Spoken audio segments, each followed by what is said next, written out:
Bonjour à tous, Nicolas Laï, coach sportif. Aujourd'hui, on se retrouve pour une nouvelle vidéo de mon livre La méthode Laï, donc une analyse de tous les mouvements du livre. Aujourd'hui, on se retrouve pour un mouvement que j'adore faire pour le bas du corps, à savoir le front squat à la barre libre. Alors, le front squat est une variante du squat, donc vous pouvez aller voir directement la vidéo du squat barre libre pour être orienté sur les placements de la barre lorsqu'elle est derrière le corps. Dans cette variante de front squat, on vient passer la barre devant le corps. Alors je vais vous montrer les deux méthodes pour caler la barre qu'on trouve. Alors la mienne, vous placez le bout des doigts proche de la barre, vous avancez la barre, posez la masse musculaire de vos avant d'épaules juste dessus, vous reculez un petit peu et vous maintenez les coudes hauts. Ici, la barre est très bien maintenue, je peux vous montrer un petit peu comme ça, je pense. Hop. Donc ici, la barre est très bien maintenue, elle tient, on peut faire le mouvement sans problème. Cependant, ça tord un petit peu les poignets si vous n'êtes pas souple des poignets. Donc le problème, c'est que dans cette variante, il faut avoir une bonne souplesse de poignet. Alors pour moi, c'est la variante la plus stable. Il y a d'autres personnes qui seront plus à l'aise dans la seconde variante, à savoir celle-ci. La barre est toujours posée sur la masse musculaire de vos deltoïdes antérieurs, donc les coudes bien levés, presque parallèles en fait au niveau du sol. Vous êtes ici avec les coudes levés, vous tenez la barre avec le bout de vos doigts et vous venez faire le mouvement de la même manière. Donc je vais vous montrer avec ma technique, hop, parce que je ne suis pas très à l'aise avec l'autre technique tout simplement. Donc dans cette variante du squat, on sollicite absolument tous les muscles du bas du corps, énormément le gainage, à savoir qu'il faut travailler son gainage dynamique avant de procéder à ce type d'exercice. Vous pouvez aller voir la vidéo d'ailleurs sur le gainage dynamique. Donc au niveau du placement, j'arrive ici, hop, je décolle la barre, je la place sur mes épaules, je recule de quelques pas, j'écarte les jambes à peu près largeur de hanche, pointe des pieds vers l'avant, je gaine les fessiers, les abdos, le haut du corps, je regarde devant moi et je viens faire comme si j'allais m'asseoir sur une chaise en arrière. Donc je descends en premier mon bassin, pas mes genoux en premier, sinon vous allez uniquement descendre sur les genoux. Là vous descendez directement les fessiers en arrière et vous descendez le plus bas possible avant de remonter. Donc je le fais en squat complet car ma souplesse me le permet. C'est-à-dire que si vous regardez uniquement mon bas du dos, je garde ma cambrure lombaire. Si je n'étais pas souple, donc pas assez souple pour faire l'exercice tout simplement, ce qui peut arriver, soit mes chevilles, mes talons se décolleraient si je ne suis pas assez souple des chevilles. Dans ce cas-là, il faudrait mettre des poids en dessous des chevilles. Donc c'est-à-dire si vos talons décollent durant la descente du squat, vous mettez un petit poids en dessous de la cheville, un disque que vous écrasez avec votre talon, ce qui va vous surélever pour pouvoir le faire correctement.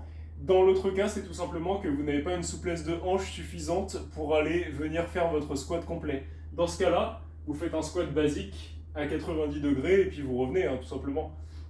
Alors, par rapport à l'exécution de la technique, c'est le point que j'ai expliqué tout à l'heure, il faut vraiment ne pas penser à fléchir les genoux en premier, car si vous le faites, vous allez trop travailler sur les quadriceps. Sachant qu'en plus, cette variante de l'exercice sollicite un petit peu plus l'avant de la cuisse, donc les quadriceps, par rapport au squat qui, eux, sollicitent normalement un petit peu plus les ischio-jambiers. Je dis normalement car il y a des priorités musculaires selon les individus, on va souvent forcer avec nos poids forts en fait, surtout en début de séance. C'est pour ça qu'il y a des méthodes pour pré-fatiguer un petit peu, mais là c'est un autre sujet. Donc sur le placement, la première chose que vous avez à faire une fois que vous avez la barre dans les mains, c'est envoyer vos fessiers en arrière. Mes genoux ne bougent presque pas. Ensuite, lorsque vous descendez, si vos genoux dépassent la pointe des pieds, ce n'est pas très grave. Donc il y a un vieux mythe en musculation qui dit que les genoux ne doivent pas dépasser la pointe des pieds, c'est complètement faux. À savoir que moi sur mon squat, ça peut peut-être être le cas quand je fais mes exécutions de ma technique, mais quelqu'un qui a des fémurs un petit peu plus longs en fait. Par exemple, si j'avais un fémur qui arrivait en dessous de mon genou, donc en plus d'avoir des tibias minuscules, j'aurais évidemment mes fémurs qui prendraient le dessus sur le mouvement et mes genoux qui partiraient beaucoup en avant. Dans ce cas-là, ce n'est pas grave si votre souplesse de cheville suit très bien.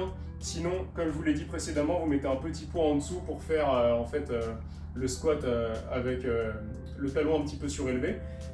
Donc tout ça pour dire qu'il faut une bonne souplesse. Quand vous faites vos squats, il faut absolument regarder votre bas du dos, il doit rester cambré jusqu'en bas du mouvement et ne pas faire ça en fin de mouvement. Souvent c'est le coccyx, donc tout en bas de la colonne vertébrale, qui va venir s'arrondir un tout petit peu. D'ailleurs moi-même quand je réalise mes squats et que je me filme pour voir ma technique, des fois je vais un petit peu trop bas en fait, et j'ai cette inclinaison qui est pas bonne. Il faut vraiment réussir à voir le point à partir duquel vous ne pouvez plus descendre sur votre squat, c'est-à-dire à partir duquel votre bassin commence à s'incliner. S'arrêter juste avant et conserver un mouvement le plus propre possible. Donc je vous remontre quelques répétitions avant de vous quitter.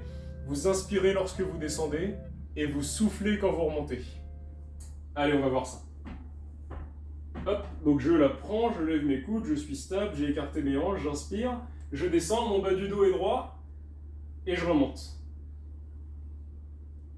Et je remonte.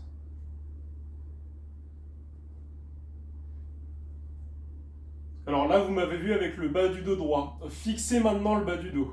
Je descends, il est toujours droit, il est toujours droit. Et là, j'ai envie d'aller un petit peu plus bas, sauf que j'arrondis mon bas du dos avant de remonter. C'est exactement ce qu'il ne faut pas faire. Quand je fais ça, en fait, finalement, c'est la barre qui m'écrase. C'est pour ça que ça me fait ça. Donc c'est que si ça vous arrive, vous avez peut-être mis trop lourd. Voilà, vous avez peut-être les jambes dans un certain état de fatigue, donc qui ne vous permet pas de travailler avec le pourcentage habituel. Il y a des jours avec, il y a des jours sans, il faut baisser le poids et surtout garder une bonne inclinaison de votre colonne lombaire. Je l'ai dit au moins 40 fois dans cette vidéo, mais c'est super important, c'est pour ça que j'insiste dessus. Et puis voilà, on a globalement fait le tour. On va voir ce que ça donne maintenant avec les squats barres libres. Donc avec les squats, avec la barre juste derrière.